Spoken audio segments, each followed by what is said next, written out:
Bonjour, chers étudiants. Donc, j'espère que vous êtes en forme. Nous allons poursuivre avec le cours de chimie thérapeutique. Comme vous le savez, dans le cadre de ce cours, nous sommes en train d'étudier la pharmacocinétique des médicaments. Et nous sommes en train de voir les différentes modifications qu'on peut faire dans les structures des médicaments, structures moléculaires des médicaments, pouvant améliorer leurs paramètres en pharmacocinétique. Donc, nous avons déjà terminé avec le métabolisme, l'amélioration de la perméabilité membranaire, l'amélioration de l'hydrosolubilité. Nous allons poursuivre avec d'autres aspects. OK, donc aujourd'hui, nous allons voir comment rendre des médicaments moins résistants vis-à-vis du métabolisme. Comment rendre des médicaments moins résistants vis-à-vis du métabolisme. Je crois qu'on a déjà commencé avec cette thématique, on n'a pas encore terminé, donc on va poursuivre avec cette thématique.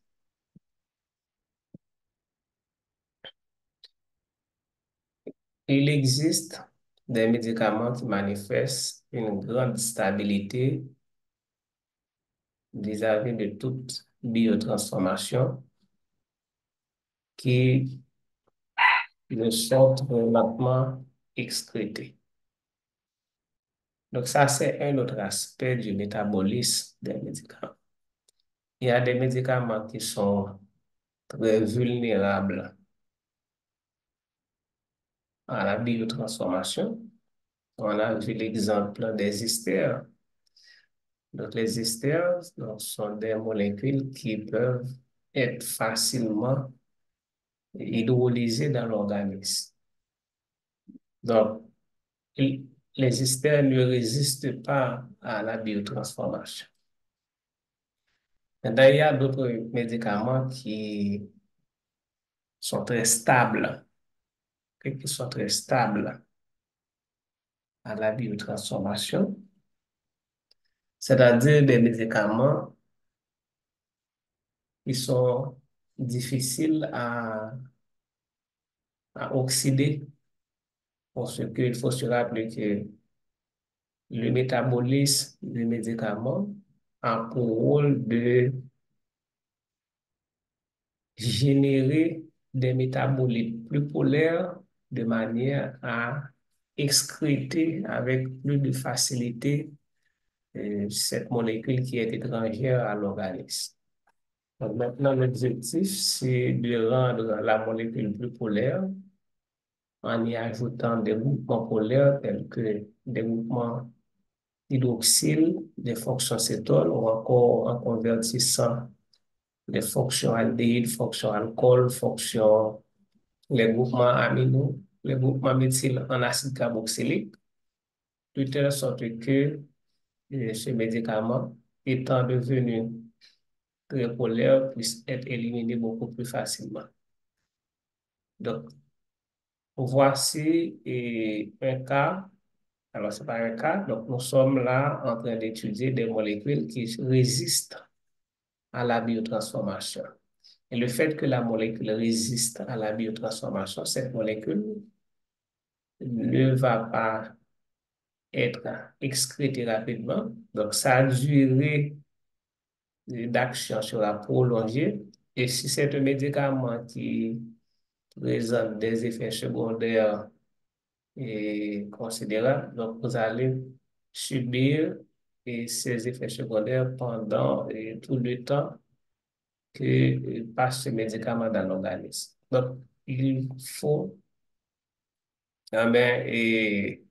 diminuer la stabilité de ce médicament vis-à-vis de la biotransformation. Donc, ce qu'il faut comprendre, c'est que et les deux extrêmes donc, sont pas imaginables. Donc, si le médicament est trop instable sur le plan médicament, sur le plan métabolique, c'est pas bon. Si le médicament est trop stable sur le plan métabolique, c'est pas bon. Donc, il faut que le médicament présente une certaine euh, stabilité, mais pas trop, OK, pour qu'il puisse être métabolisé et excrété dans un temps raisonnable. Donc, de tels médicaments posent autant de problèmes que ceux qui sont métaboliquement peu sensibles. Donc, en général, ce qu'on attend d'un médicament est qu'il fasse ce qu'il est censé faire. Voilà, le médicament pénètre dans la cible. Donc, le médicament manifeste son activité biologique pendant le temps qu'il faut, OK, puisqu'il cesse, et puis le médicament cesse d'agir dans un temps raisonnable.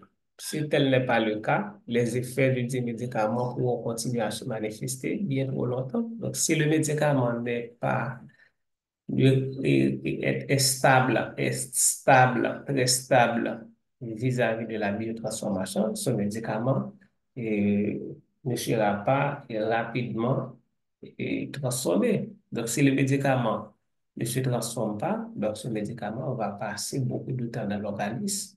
Vous comprenez? Dans certains cas, c'est bon, mais dans d'autres, c'est pas bon. Donc, si tel n'est pas le cas, donc les effets du dit médicament pourront continuer à se manifester bien trop longtemps. Donc, ce qui entraînera de la toxicité et des réactions secondaires. Donc, pour chaque médicament, donc, il y a une durée d'action qui est prévue, ok, et qui doit être respectée. Une durée d'action raisonnable. Et c'est en fonction aussi du métabolisme des médicaments donc qu'on définit les prises. Ok? C'est en fonction du métabolisme des médicaments qu'on définit les prises. Donc, en concevant des médicaments, donc étudier donc, le rapport entre la structure du médicament et donc, les deux extrêmes, c'est pas bon. OK? Les deux extrêmes, c'est pas bon, les deux extrêmes. Donc, trop sensible au métabolisme, c'est mauvais. Et trop résistant au métabolisme, donc ça pose problème aussi. Maintenant, quelle stratégie va-t-on utiliser pour améliorer donc, la sensibilité du médicament vis-à-vis du métabolisme? Donc, on va être vulnérable. Donc, si par exemple, il est difficile de transformer le médicament en des métabolites plus polaires, mais qu'est-ce qu'on va faire? On va introduire dans cette structure des groupes fonctionnels qui peuvent être facilement convertir en des groupes polaires.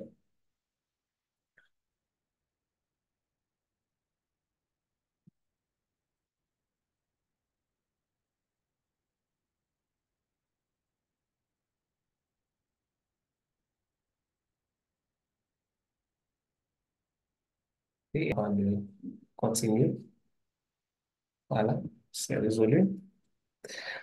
L'introduction dans une molécule de médicament de groupes qui sont susceptibles d'être biotransformés est un excellent moyen d'en réduire la demi-vie.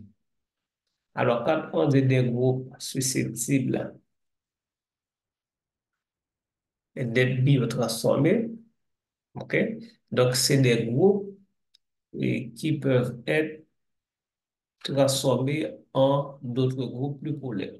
Par exemple, si vous avez un cycle benzénique vous y ajoutez un groupement, et je crois que il y a l'exemple ici. Voilà. Vous avez un cycle benzénique, vous y ajoutez un groupement méthyle. Donc, ce groupement méthyle doit être converti soit en alcool, soit en acide carboxylique. Et l'alcool, acide carboxylique sont des groupements polaires par rapport au groupement méthyle qui est apolaire. OK? Donc, par exemple, dans la molécule suivante, qui est une substance anti-arthritique, un groupe méthyle a été placé sur l'un des cycles pyrimédiques en vue de raccourcir la durée de vie de ce médicament.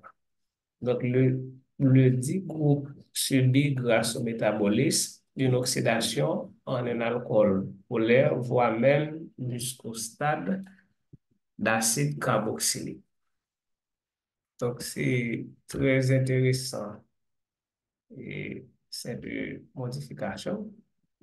OK, voilà. Donc, nous avons ce médicament, un antiarthrétique. Donc, c'est un médicament qui a une durée d'action trop longue parce que ce médicament résiste à la biotransformation. Donc, vous savez, alors, je vous rappelle que les cycles benzéniques sont des cycles extrêmement stables, sont des cycles extrêmement stables. OK? Donc, c'est une stabilité chimique. Donc, le chlore ici, c'est aussi un atome qui est très stable.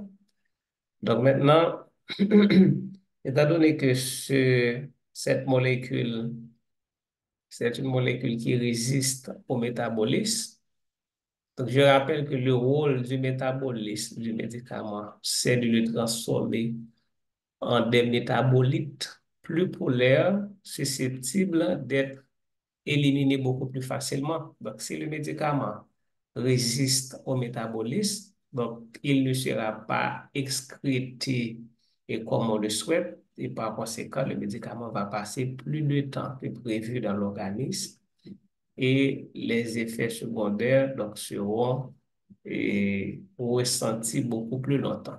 Donc, ce qui n'est pas souhaitable. Maintenant, qu'est-ce qu'on va faire? Ici, au niveau de ce cycle pyrimidine, alors ça, c'est le cycle pyridine. C'est pas pyrimidine. J'ai l'impression d'avoir vu. Et pyrimédique, c'est pyridine. OK? Un seul azote, c'est pyridine. Deux azotes, un, trois, c'est pyrimidine. Donc, c'est moi corriger.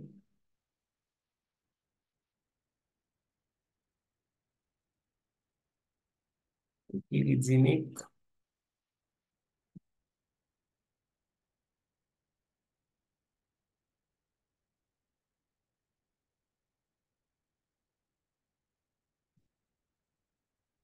Voilà.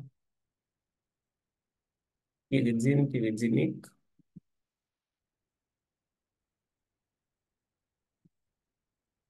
Et il y a deux cycles pyridine et bien un cycle benzénique. Oui, donc qu'est-ce qu'on va faire? Donc, on ajoute ici, donc, on fait une méthylation. Voilà, donc on remplace un hydrogène par un groupement méthyle. Voici le groupement méthyle qu'on a mis. Eh bien, ce groupement méthyle, donc c'est un groupe métabolique vulnérable parce que ce groupement méthyle, le fait qu'il est lié à un cycle benzénique, et ce qu'il faut dire aussi, ce qui fait que ce méthyle est vulnérable métaboliquement, c'est parce qu'il est lié à un cycle benzénique. OK?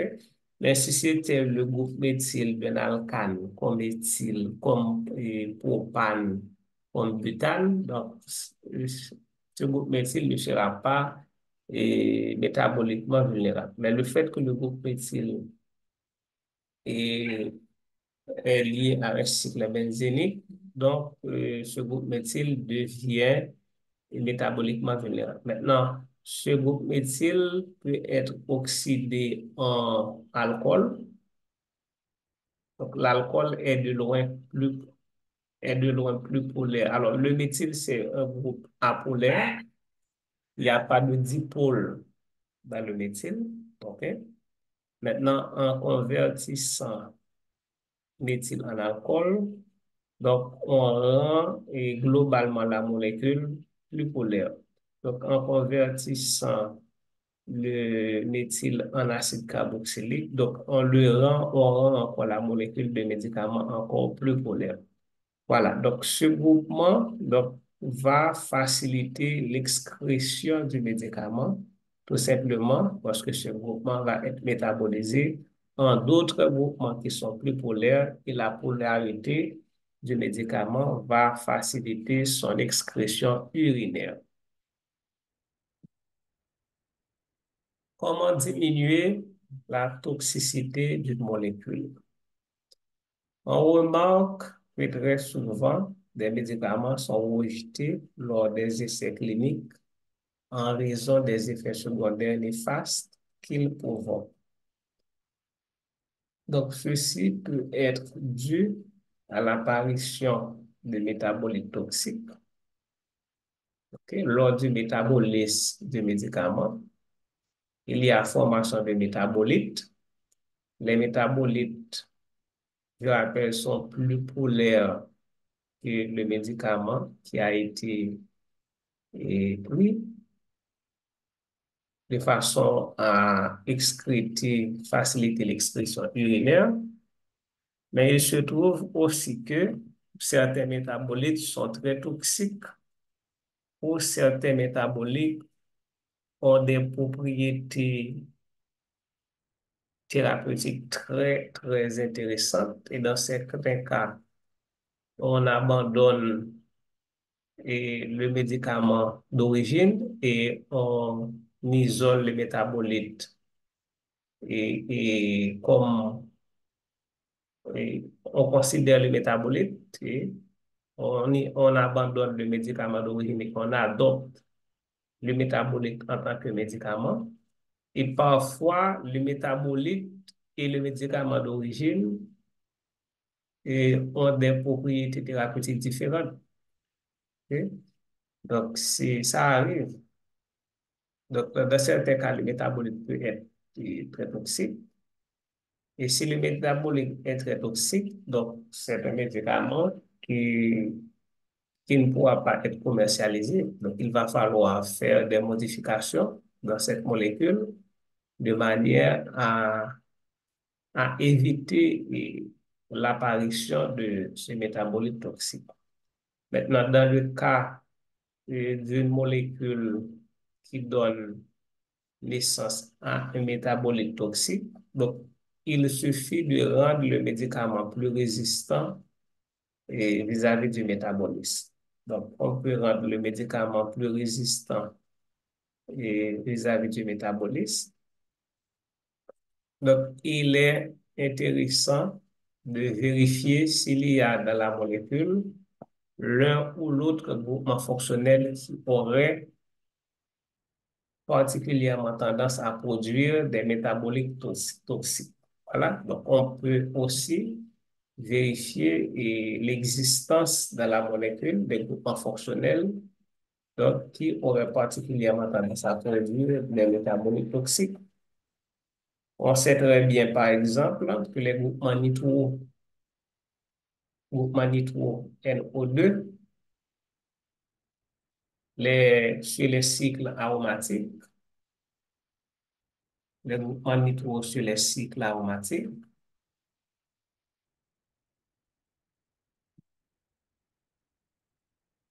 okay? Les groupements nitro,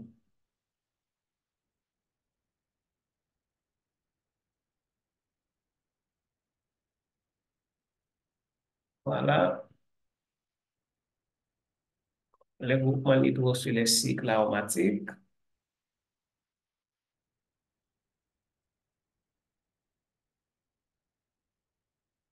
Qu'est-ce qu'on a encore? Les amines aromatiques, les bromoarènes, les hydraziles, les hydroxylamines, le groupe polyhalogène sont souvent biotransformés en produits toxiques. Donc, on a les amines aromatiques. OK? On a dit les amines aromatiques.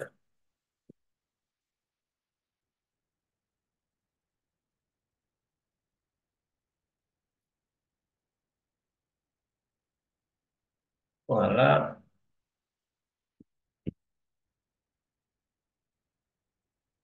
On parle de hydroxylamine. Par exemple, si on a R,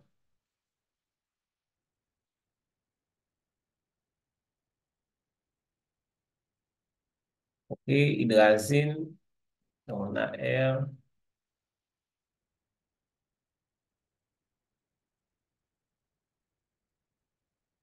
Hydrazine, qu'est-ce qu'on a? Donc, on a des cycles ARN avec plusieurs halogènes, par exemple. OK? Donc, un cycle benzénique avec plusieurs halogènes, chlore ou bien brome. Donc, tout est groupement ça, OK? Nitrobenzène, aminobenzène. Donc, un 3 un 2 un 2 4 trichlorobenzène, OK, hydroxylamine et puis hydrazine. Donc, tout ça, c'est des molécules qui sont capables donc, de donner naissance à des métabolites toxiques.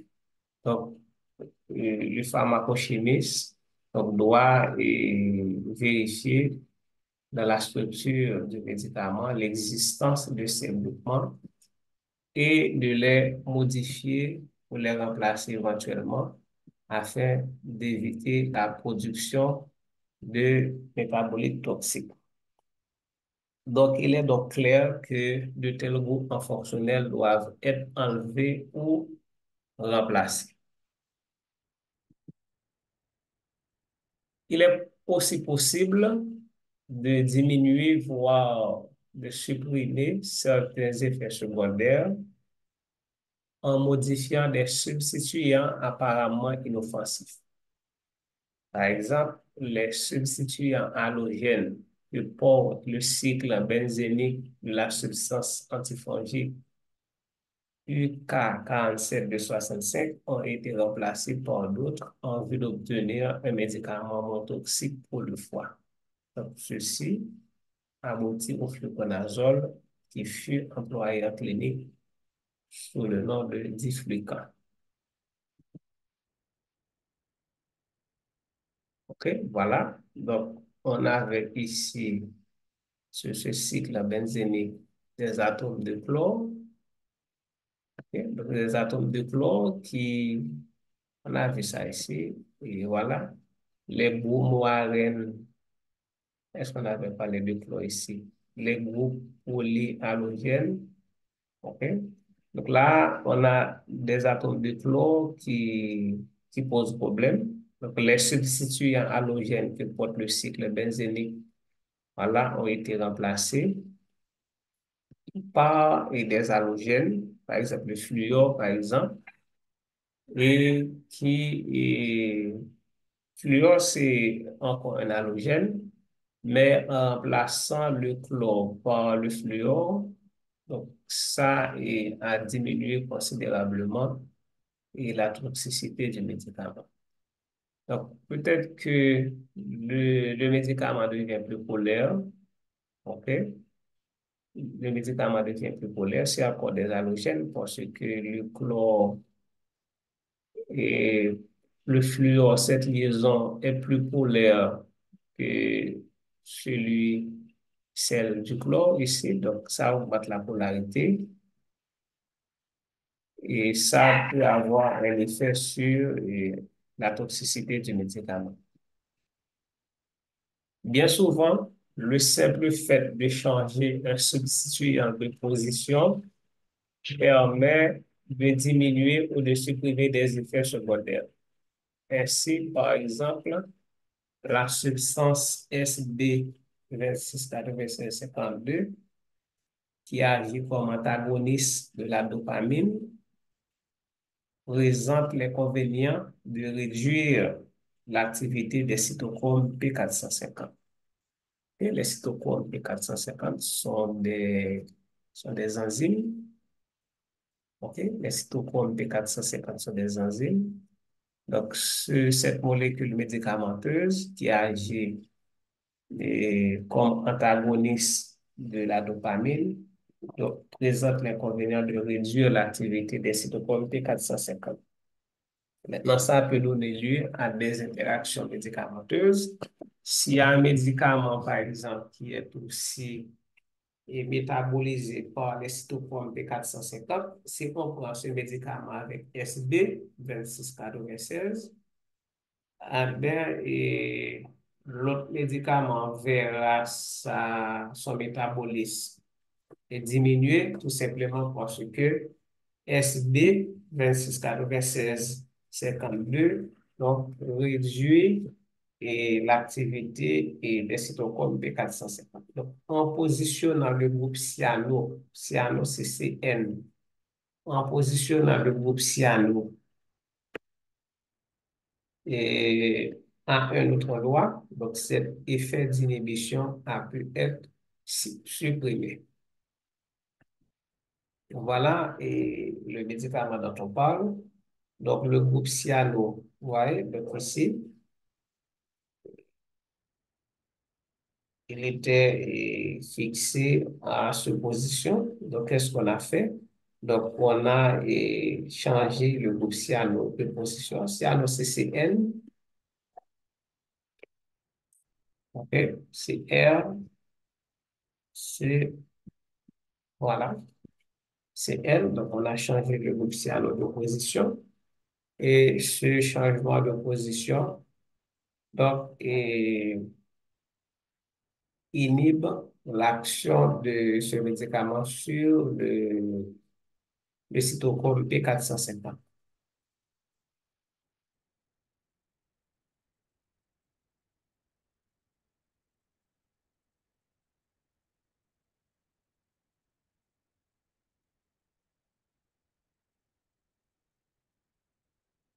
OK, la création de pro-médicaments. Donc, on en a déjà parlé. Maintenant, on va développer cet aspect en détail ici. Les pro-médicaments sont des composés qui étant eux-mêmes inactifs.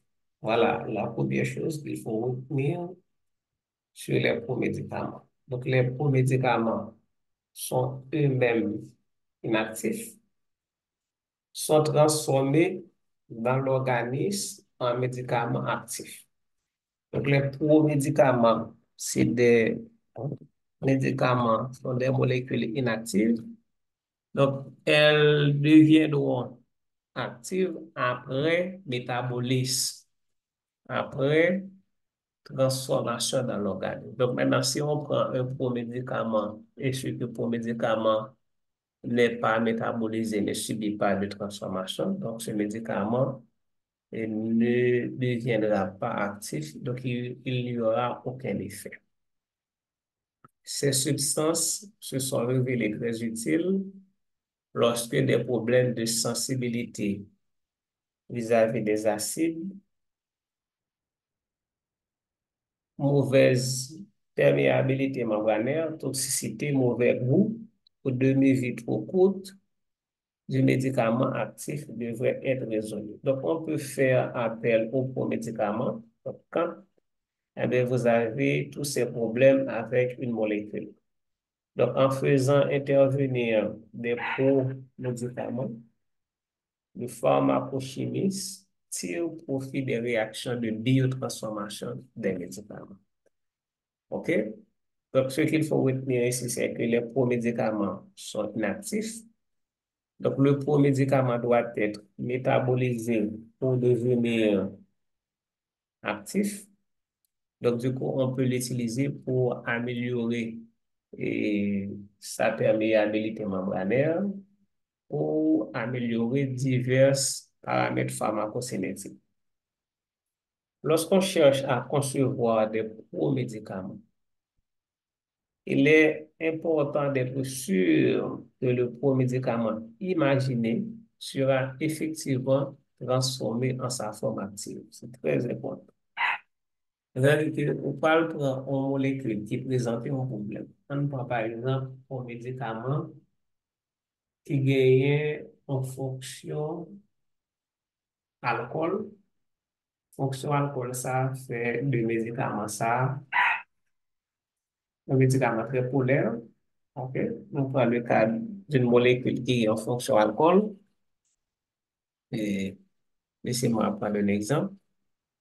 De toute façon, il y a beaucoup d'exemples. Et voilà. On considère un médicament, ça. Nous avons une fonction acide carboxylique et il y a une fonction amine, ensuite une fonction alcool. C'est un médicament qui apparemment est trop polaire pour être absorbé au niveau de la membrane intestinale. Trop polaire. Donc, c'est un problème. C'est-à-dire que le médicament n'est pas, n'a pas une bonne perméabilité membranaire. Le médicament ne pourra pas être absorbé. Mais qu'est-ce qu'on peut faire? On peut convertir l'acide carboxylique en ester. Donc, en convertissant l'acide carboxylique en ester, qu'est-ce qu'on fait? Donc, on élimine euh, un atome d'hydrogène. OK? Voilà. Donc, on peut même ajouter plusieurs atomes de carbone parce que plus on ajoute l'atome de carbone, là, ici, on avait préalablement un acide carboxylique. Donc, l'acide carboxylique, c'est un groupement très polaire. OK? Voilà. L'acide carboxylique, c'est un groupement très polaire. Mais qu'est-ce qu'on va faire? On va convertir cette molécule de médicament qui, qui pose un problème de perméabilité membranaire. On va transformer l'un de ces groupes en polaire en groupement moins polaire. Donc, en convertissant l'acide carboxylique en ester, par exemple, voilà. Et plus on a de carbone dans le radical ici, c'est plus le médicament devient et moins polaire et c'est plus la absorber puis bien. Voilà, donc ici, c'est un pro médicament que j'ai créé, mais faut effectivement que lorsque le médicament est absorbé, j'ai amélioré la perméabilité membranaire du médicament, donc tout simplement en convertissant la fonction acide carboxylique en quoi? En fonction ester, ouais. On convertit ça la fonction acide carboxylique en fonction ester. Donc, j'ai amélioré la perméabilité membranaire, mais cependant, il faut que ce médicament puisse effectivement être métabolisé. Donc, ce pro-médicament-là que j'ai créé, donc, il doit être métabolisé. Et le métabolisme, dans ce cas, veut dire quoi? Donc, une fois que le médicament est absorbé, eh bien, le groupement que j'ai ajouté ici doit être détaché.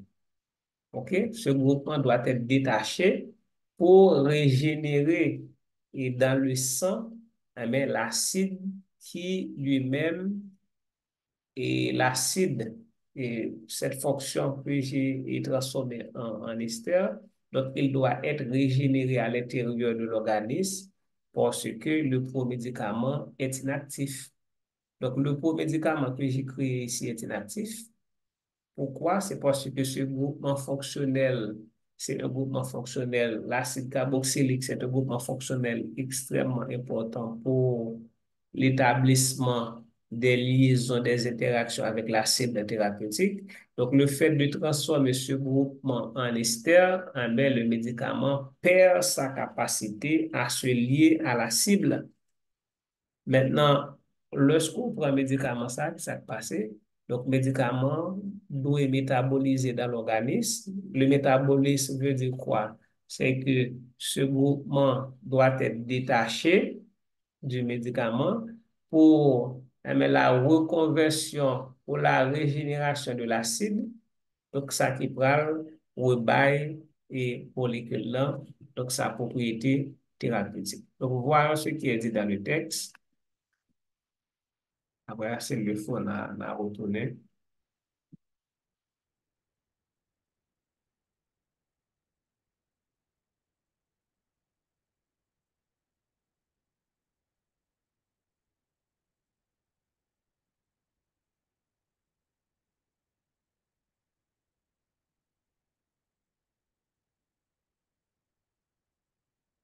que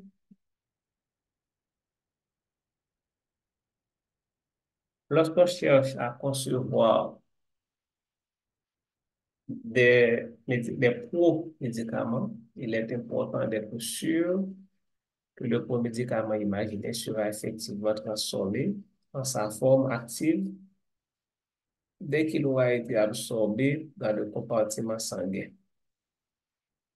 Donc, d'abord, il faut pouvoir assurer qu'il a transformé. Et par ailleurs, qu'aucun groupe, aucun des groupes détachés de la molécule de pro-médicament n'est toxique. C'est vrai qu'on va, comme dans l'exemple, on a pris, donc j'ai transformé la fonction acide carboxylique en ester. J'ai remplacé l'hydrogène de l'acide carboxylique par un groupe alkyle. Maintenant, lors de la transformation, de la biotransformation du médicament, le groupe alkyle doit être détaché pour la régénération de l'acide dans le sang. Maintenant, ce groupement alkyle qui est détaché sera libre. Et maintenant, il faut aussi que moi assurer que le groupement alkyle est détaché n'est pas toxique.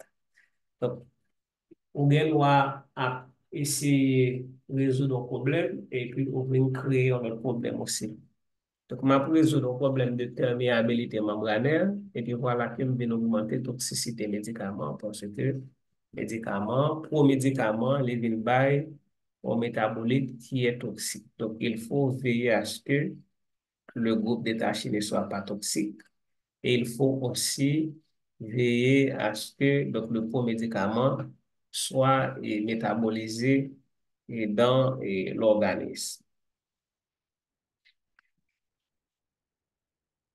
Conception de médicaments en vue d'améliorer la perméabilité membranaire. Donc, la perméabilité membranaire, c'est des médicaments qui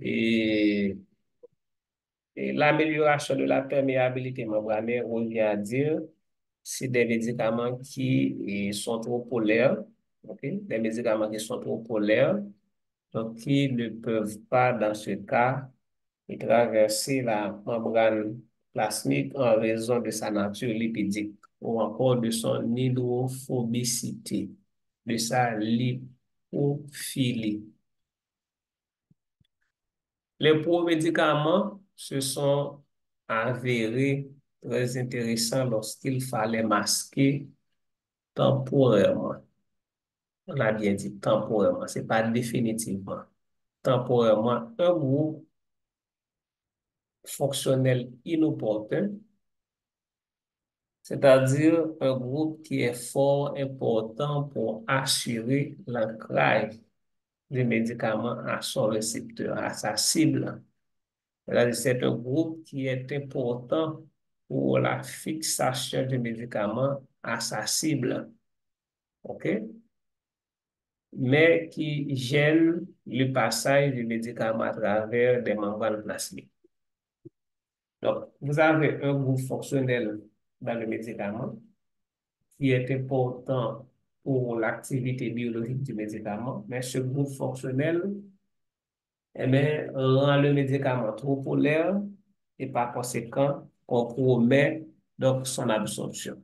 Qu'est-ce qu'il faut faire? Un acide carboxylique, par exemple, est un groupe fonctionnel qui peut jouer un rôle important via une liaison ionique ou par rapport à l'hydrogène lors de la fixation du médicament à son récepteur. Cependant, du fait même qu'il s'agit d'un groupe ionisable, OK? La fonction acide carboxylique, le groupement amino sont des groupements ionisables. Donc, le passage au travers d'une membrane plasmique lipophile se trouve compromis. Donc, qu'est-ce qu'on peut faire? Donc, on peut transformer ce groupement, cette fonction acide carboxylique en ester ou bien en amide. OK? Donc, l'ester amide, donc, ce ne sont pas des groupements ionisables. La solution à un tel problème consiste à protéger la fonction acide sous forme d'ester. Donc, l'ester qui est moins polaire est capable parfaitement de traverser les membranes plasmiques lipophiles. Et dès l'instant où le médicament se retrouve, le pro-médicament, donc en convertissant la fonction acide en ester, donc on transforme le médicament en pro-médicament. Ok? En pro-médicament. Donc, n'oubliez pas que le pro-médicament est inactif. Donc, ce pro-médicament doit être métabolisé pour devenir actif. Donc, maintenant, on convertit la fonction acide carboxylique en ester. Donc, ce qui rend le pro-médicament moins polaire et, ce qui améliore sa perméabilité membranaire. Mais une fois que le médicament se retrouve dans la circulation sanguine, donc cette fonction ester va être hydrolysée par des estérases. Les estérases sont des hydrolases, troisième classe d'enzymes, EC3, c'est-à-dire qu'elle est hydrolysée de manière à régénérer la forme acide libre dans le sang. Voilà. Donc maintenant, en convertissant un médicament en pro-médicament, il faut s'assurer que donc, le pro-médicament est, peut être métabolisé pour régénérer donc, la molécule qui est active donc, dans le sang. Il faut s'assurer aussi que le mouvement détaché donc, n'est pas toxique. Comme exemple d'ester servant de pro-médicament apte à améliorer la perméabilité membranaire, on peut citer l'énalapril. L'énalapril, un antihypertenseur, qui est le pro-médicament de énalaprilate. Et la pivampicilline est un pro-médicament d'une pénicilline. OK, voilà l'énalapril. L'énalapril, c'est un pro-médicament. Maintenant, on regarde, c'est un pro-médicament. Enalapril, voici un ester. OK. Alors, voici la fonction acide carboxylique. Ici, on a un ester. Voici une fonction acide carboxylique. OK. Ah non, ce n'est pas acide carboxylique ça qui intéresse nous. OK. Voici, ici, on a un ester. OK. Est-ce que vous voyez? C'est une forme. Voilà, on a un ester OCH2CH3. Et si on regarde bien là, ici, on a un acide carboxylique. OK? Donc là, on a un acide carboxylique. OK, maintenant, on regarde non. Donc là, nous gagnons ce groupement. Ce groupement acide carboxylique, c'est un groupement très polaire qui peut être converti en groupement ionisable. OK? Qui peut être converti en groupement ionisable. Maintenant, ce médicament est trop polaire pour être absorbé comme il se doit au niveau de la membrane plasmique. Donc, ce médicament n'a pas une bonne perméabilité membranaire. Donc, si vous prenez inalaprilate, eh bien, ce médicament ne sera pas absorbé correctement. Pourquoi? C'est parce que ce médicament est trop polaire. Et qu'est-ce qui rend le médicament trop polaire? C'est parce que vous avez deux fonctions acide carboxylique qui peuvent être ionisées en CO au moins. Vous avez ce groupement amino qui est déjà converti, qui est déjà ionisé. Vous avez cette fonction qui est polaire. Voilà. Donc, cette fonction qui est polaire. Donc, ce médicament est trop polaire. Et comme vous voyez, le pKa est égal à 8. OK? Donc, plus le pKa et pKa, alors, le pKa, c'est une fonction, un groupe, c'est une expression de l'acidité de la molécule. Ça ne nous intéresse pas ici. OK? Maintenant, Ici, qu'est-ce qu'on fait? Pour, pour améliorer la perméabilité membranaire de l'inalaprilate, mais il faut savoir que c'est l'inalaprilate qui est la molécule active, qu'est-ce qu'on va faire? On va convertir cette fonction acide carboxylique en fonction ester. OK? Donc, on a enlevé l'hydrogène. Ouais, on a enlevé l'hydrogène et on remplace l'atome d'hydrogène par un groupement éthyle. Donc, CH3, CH2. CH2 c'est là. OK? Donc, maintenant, qu'est-ce qu'on fait? Donc, le fait de convertir l'acide carboxylique en ester, donc l'acide donc, n'est plus là et par conséquent, il n'y a plus de groupement ionisable, il n'y a plus de charge dans la molécule et par conséquent, donc on augmente, on diminue non seulement, on diminue la polarité et par conséquent, on augmente on améliore la perméabilité membranaire. Et par cette modification aussi, donc, on convertit l'inalaprilate en un pro-médicament pro-drogue, en un pro-médicament qu'on appelle enalapril. Donc, enalapril n'est pas une molécule active, mais cette molécule active doit être métabolisée dans l'organisme pour régénérer l'inalaprilate qui, elle, est une molécule active. C'est cette molécule qui est régénérée à partir de l'inalapril, donc qui va produire l'effet anti-hypertenseur.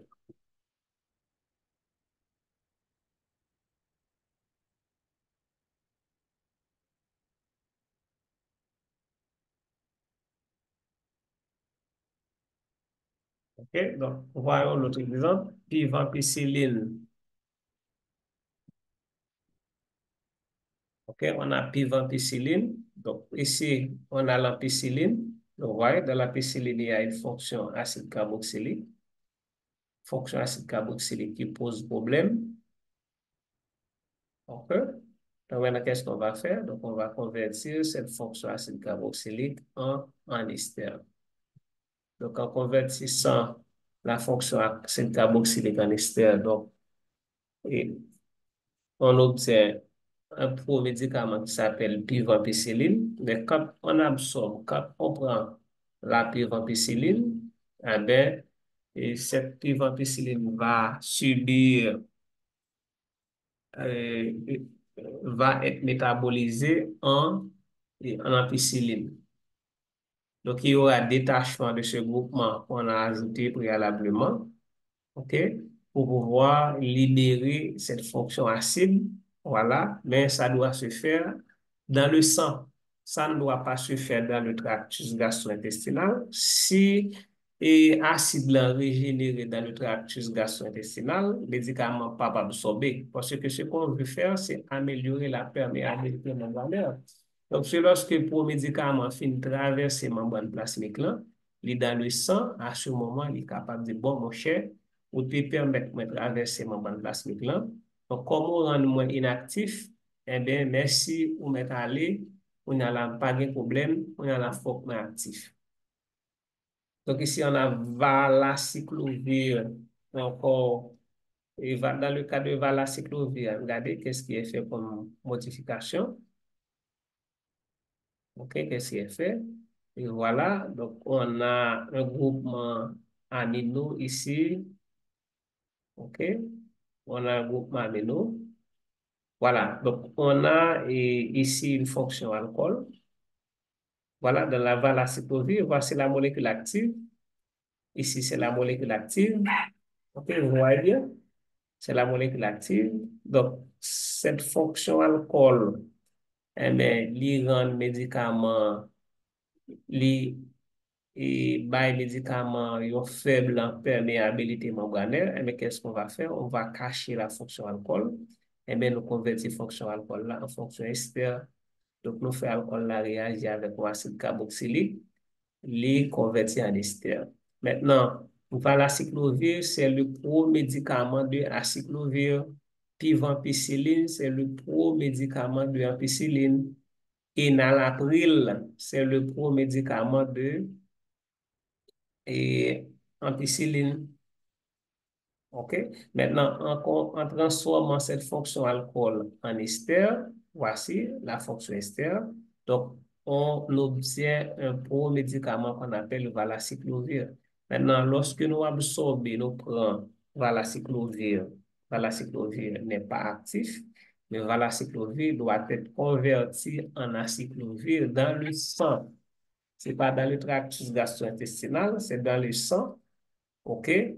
Après, la traversée de la membrane plasmique, parce que le problème, c'est de traverser la membrane plasmique. Donc, acyclovir ne peut pas traverser la membrane plasmique.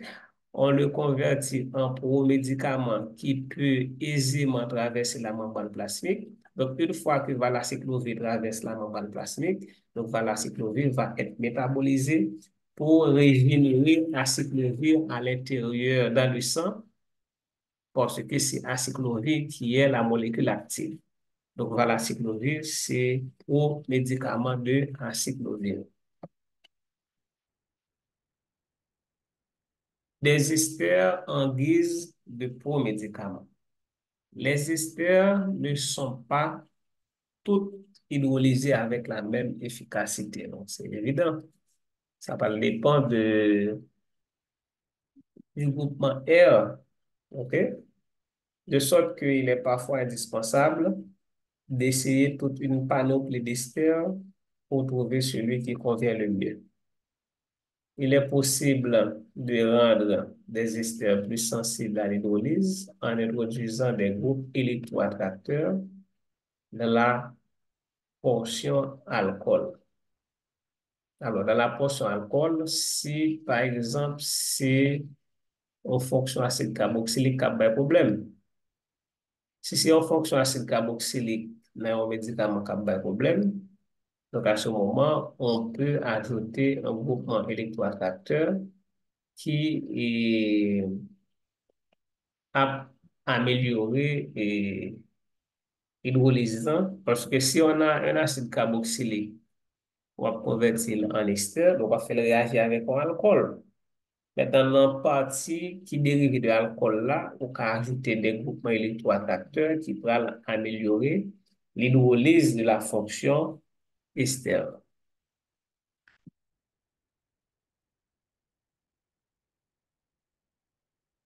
Donc, l'effet inductif exercé par ces groupements favorise le mécanisme de l'hydrolyse en faisant de l'alcool un groupement partant. Cependant, il faut veiller à ne pas rendre l'ester trop réactif car il devient instable de point de vue chimique. Il risque de s'hydrolyser avant d'avoir pu atteindre la circulation sanguine. Alors, je dois prendre un exemple pour vous montrer de quoi on parle.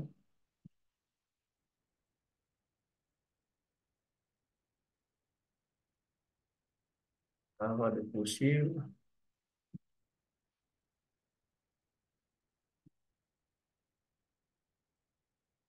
Voilà. Donc, on dit par exemple, nous gagnons un médicament ça.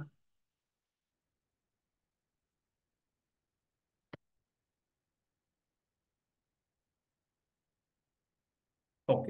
Nous gagnons une molécule ça. Alors, c'est un exemple. On a COOH, on a OHC, on a NH2. OK? Donc, c'est un médicament qui est trop polaire, qui a une mauvaise perméabilité membranaire. Donc, on va convertir ce médicament en ester. On va transformer la fonction acide carboxylique en ester. OK? Voilà, on enlève l'hydrogène. Et qu'est-ce qu'on fait? Donc, on ajoute,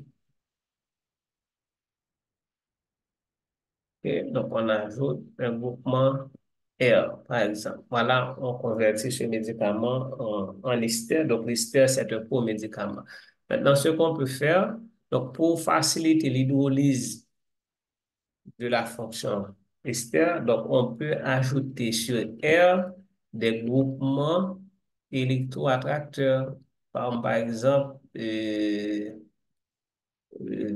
alors là, je prends un exemple de groupement électroattracteur, par exemple, NO2, mais on sait que NO2, lorsqu'il est lié à des cycles benzéniques, il est capable de des produits toxiques. Donc, par exemple, les halogènes, donc c'est un groupement électroattracteur. On a donné d'autres exemples qu'on peut ajouter ici.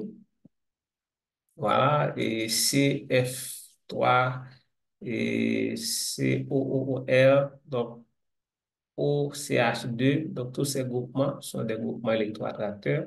Donc, on peut les ajouter sur la partie qui provient de l'alcool. OK? Donc, la partie qui provient de l'alcool, ici, c'est R. Voilà, parce que on a dans la molécule une fonction acide carboxylique. Donc, si on veut convertir l'acide carboxylique en ester, donc on a fait réagir avec l'alcool. Donc, l'alcool, ici, c'était ROH. ROH, donc cet atome d'oxygène, c'est l'alcool. OK? Cet oxygène, c'est pour l'alcool. Bon, mettez-le en bleu, voilà. C'est pour l'alcool. Donc, là où l'on doit ajouter les groupements électroattracteurs, donc c'est sur le groupe R de l'alcool utilisé pour transformer l'acide carboxylique de la molécule médicamenteuse en, au- en ester.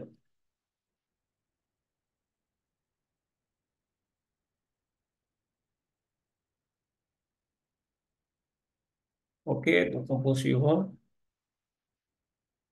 N-méthylation. N-méthylation, cela signifie ajout de groupements méthyl sur des atomes d'azote. Étant donné que les N-déméthylation, c'est enlèvement de méthyle sur des atomes d'azote. N-méthylation, c'est ajout de méthyle sur des atomes d'azote. Étant donné que les N-déméthylations sont des réactions métaboliques courantes dans les hépatocytes, donc on est au niveau du foie, donc principal lieu de transformation des molécules, de métabolisation des molécules. Donc les amines propolaires peuvent être N-méthylées en vue d'en diminuer la polarité et d'améliorer la perméabilité membranaire.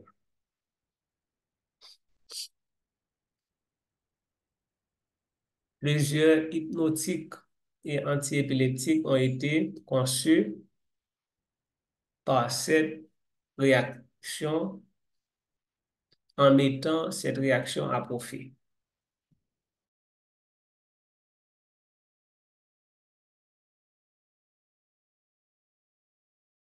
OK, donc voyons un exemple, l'exobarbital.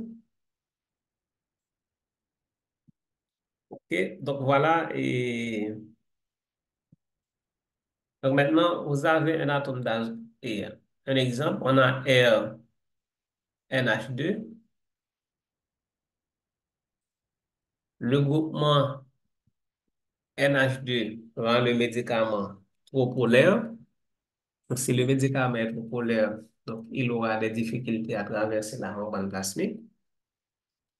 Donc, qu'est-ce qu'on peut faire? On peut ajouter un groupement méthyle sur ce médicament.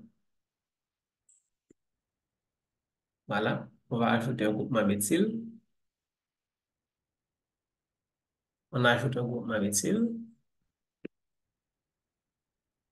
Donc maintenant, en ajoutant ce groupement méthyle, qu'est-ce qu'on fait? On convertit le médicament en pro-médicament parce que le groupement méthyle ajouté ici rend la molécule inactive. Est-ce que vous comprenez? OK? Maintenant, songez bien le principe. Donc, quand on ajoute un groupe sur une molécule active pour lui rendre inactive, il faut s'assurer que le médicament soit capable de métaboliser. Il faut assurer que le groupement que nous ajoutons, le médicament fin traverser membrane plasmique là. À ce moment, une fois que le médicament tombe dans le sang, le groupement méthyle que j'ai ajouté ici est capable d'enlever sans difficulté. Pourquoi on a fait appel à cette technique? C'est parce que dans le foie, eh bien, une réaction métabolique la plus courante qu'on trouve dans le foie, c'est les N-déméthylations. Donc, c'est-à-dire qu'une fois et médicament ça arrivé au niveau du foie, mais qui ça pas le passer, ou va le venir gagner et groupement méthyle là qui va l'enlever, voilà, molécule là va le régénérer et puis groupement méthyle ça que m'a ajouté là, donc il va éliminer sous l'autre forme. Ok, par contre, mettez un groupement R, l'a peut éliminer. De toute façon, pas besoin qu'à éliminer sous forme de méthyle. Et par contre, elle peut éliminer sous forme de méthane aussi. Donc, elle peut éliminer sous une autre forme, soit sous forme alcool, ou bien, je ne sais pas. Donc, ça permet que nous régénérer donc, la molécule active dans le sang. Maintenant, pourquoi on a ajouté ce groupement R? C'est parce que la molécule active était trop polaire, voilà, trop polaire pour traverser la membrane plasmique. Donc, on convertit cette molécule en pro-médicament qui lui-même pas de problème pour traverser la membrane plasmique là. Mais le pro-médicament fin traverser la membrane plasmique là, faut qu'il est capable dans le sang régénérer la molécule active pour obtenir l'effet thérapeutique donc escompté, recherché.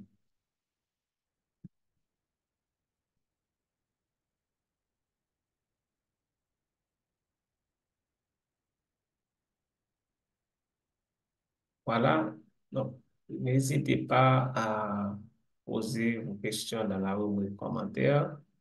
Donc, probable, il y a des bagages qui ne pas dire, ou il y a des erreurs que nous fait dans ma parler. Donc, suivez, suivez avec attention et puis posez sur les fautes des questions dans la rubrique commentaires. Donc, voici l'exemple qu'on a pris. Regardez.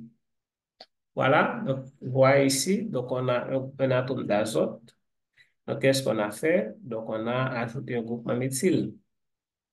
On a ajouté un groupement méthyle.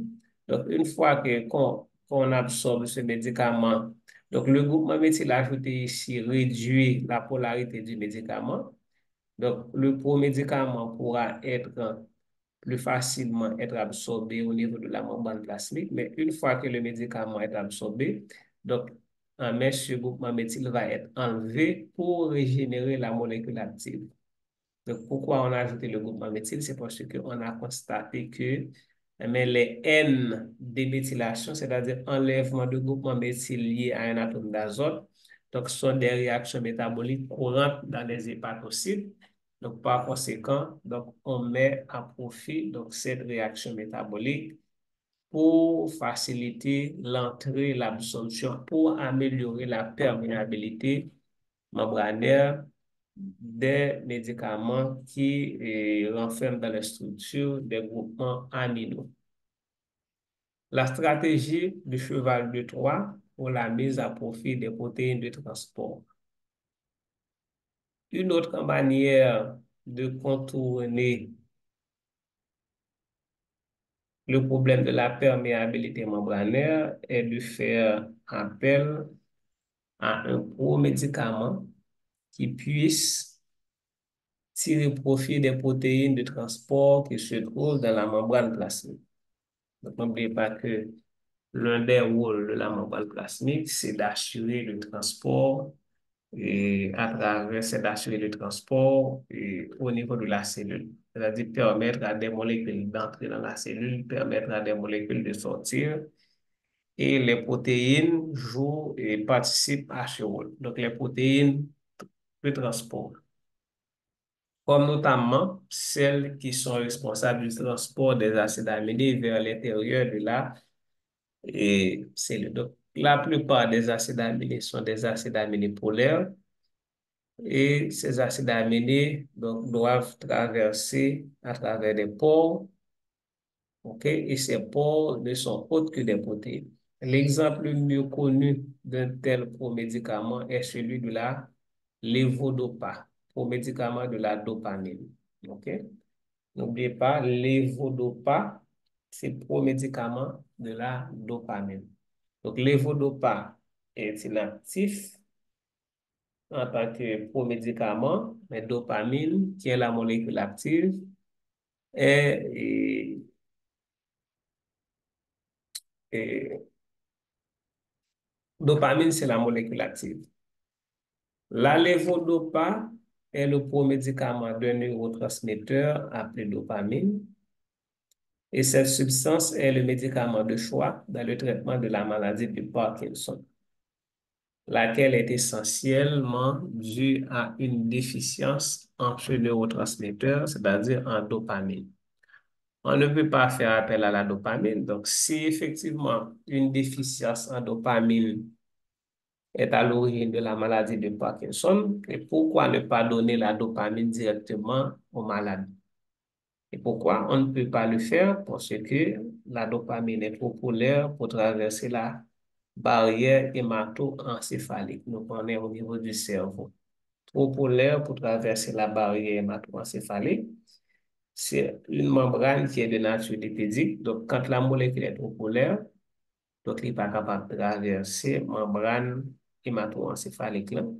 Parce que cette membrane hémato-encéphalique, lui-même, il est de nature lipédique, lipophile. En fait, la lévodopa est une molécule encore plus polaire. C'est un problème. Donc, dopamine, pas capable de traverser membrane et hémato-encéphalique là parce qu'elle est trop polaire. Donc, voilà qu'on va donner lévodopa qui est encore plus polaire que la dopamine. De sorte que cette substance ne semblait pas être un bon médicament à retenir. On va voir, mais il s'agit en réalité d'un acide aminé. Donc là, l'évodopa, c'est un acide aminé. Si on regarde les structures bien, donc ici, on a un noyau catéchol. Un noyau catéchol avec deux groupements hydroxyle et puis un groupement amine. Donc, trois groupements qui fait de dopamine un médicament trop polaire incapable de traverser la barrière hémato-encéphalique. Donc, qu'est-ce qu'on utilise comme pro-médicament? Levodopa. Et si on regarde dans le levodopa, on a beaucoup plus de groupements polaires. On a deux groupements hydroxyle, un acide carboxylique qui va être converti en ion, COO-, et puis on a ce groupement encore qui va être converti en NH3+. Donc, levodopa est plus polaire. Mais l'avantage, c'est que levodopa, en dépit de sa polarité, peut traverser la membrane plasmique parce qu'il va être pris en charge par une protéine de transport. OK? C'est comme si là, et on va le traverser en membrane, on va le traverser en frontière, par exemple la frontière haïtiano-dominicaine, on va le traverser lui, ou par un visa, et puis ou bien avec un Dominicain qui travaille à la douane, et puis comparaître, Dominicain, pas un problème, non. Il prend mieux qu'il traverse avant. Ouais. Donc maintenant, et si l'évodopa est plus polaire que dopamine, donc, il n'est pas supposé utiliser comme pro-médicament. OK? Il n'est pas supposé utiliser comme pro-médicament. Maintenant, on regarde qui ça permet de l'utiliser. D'abord, c'est un acide aminé. Donc, le fait que c'est un acide aminé, effectivement, c'est un acide aminé. Regardez, non. La formule générale des acides aminés, c'est quoi? La formule générale des acides aminés, donc c'est R, CH, COOH, et puis NH2. Donc, vous avez un atome de carbone désigné carbone alpha qui est lié à un hydrogène, un acide carboxylique, un groupement amino et puis un groupement R. Donc, on a regardé si c'est structure ça que nous gagnons pour l'évodopa. Voici CH. CH est lié à NH2, lié avec COH et puis lié avec un groupement R. Voici tout ce groupement-là, on considère c'est R. Effectivement, c'est un acide aminé. Donc, s'il s'agit d'un acide aminé, alors ce n'est pas un acide aminé protéinogène. C'est bien de clarifier. Quand on dit acide aminé, il y a dans la nature près de 300 acides aminés, mais parmi ces 300 acides aminés, c'est seulement une vingtaine d'acides aminés qui entrent dans la structure des protéines. Donc voilà un acide aminé. On appelle cet acide aminé non standard, c'est-à-dire qui n'est pas spécifié par un codon de,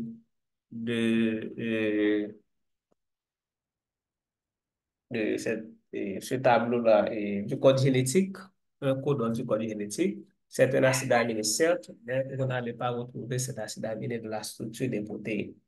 C'est un acide aminé libre, ce n'est pas un acide aminé lié. Ah, mais c'est un acide aminé.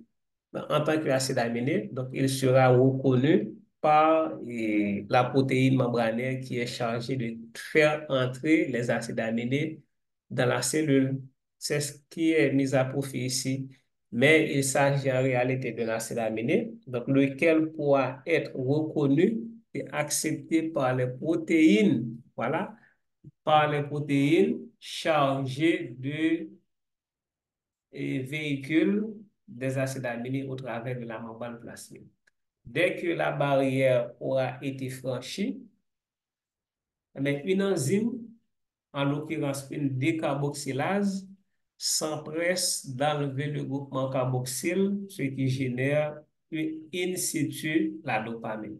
Donc, ce groupement-là, on a ajouté ici pour transformer la dopamine en acide aminé.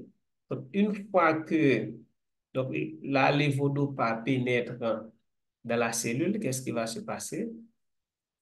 Eh bien, vous avez une enzyme qu'on appelle décarboxylase. Probablement, c'est levodopa décarboxylase qui enlève cette fonction acide et permet la régénération de dopamine à l'intérieur de la cellule. Donc, voilà un autre exemple de promédicament qui est mis en, qui a été conçu tout simplement parce que on peut mettre à profit donc les protéines, l'existence de protéines membranaires chargées de faire entrer des acides aminés dans la cellule. Donc, la compréhension de la biologie, voilà, ça, c'est la biologie cellulaire. Donc, c'est pour vous expliquer que le lien qu'il y a entre les sciences. Donc, le progrès au niveau d'une science, donc, facilitera et le progrès de notre science. Donc, la compréhension du fonctionnement des protéines membranaires, donc, a été mise en profit au niveau de la pharmacocinétique. OK? Donc là, ce qu'on va faire, donc je crois qu'on va s'arrêter ici. Donc, dans une prochaine vidéo, donc on va parler de conception des médicaments en vue de prolonger l'activité de certains médicaments. Donc, je pense qu'il nous reste une vidéo à préparer, donc un seul cours sur la pharmacocinétique, et après, on continuera avec de nouvelles notions. Donc, n'oubliez pas de vous abonner à ma chaîne de manière à recevoir automatiquement les notifications de nouvelles vidéos. Et une remarque en fait, donc je vous ai envoyé plusieurs vidéos. Donc, vous nous pas poser des questions. Donc, dites-moi que c'est comprendre, nous comprendre. Donc, si c'est le cas, tant mieux. Et peut-être que si tant nous pas rien pour nous garder de toute façon. Et c'est vrai que situation sociopolitique n'a pas est favorable vraiment à un état d'esprit positif, mais aussi on doit se forcer donc à, à travailler, donc il faut que nous fassions bon travail et parce que le temps passe, ok? Le temps passe. Donc, je pense que technique, ça allait très bon. Faire vidéo, voyez pour nous. Donc, nous sommes capables de regarder vidéo. Hein. Donc, dans l'heure qui est bon pour nous, les ressentis, nous sommes capables. Donc, nous souhaitons que nous gardions et puis réagir sur les chaînes YouTube. Merci et à la prochaine.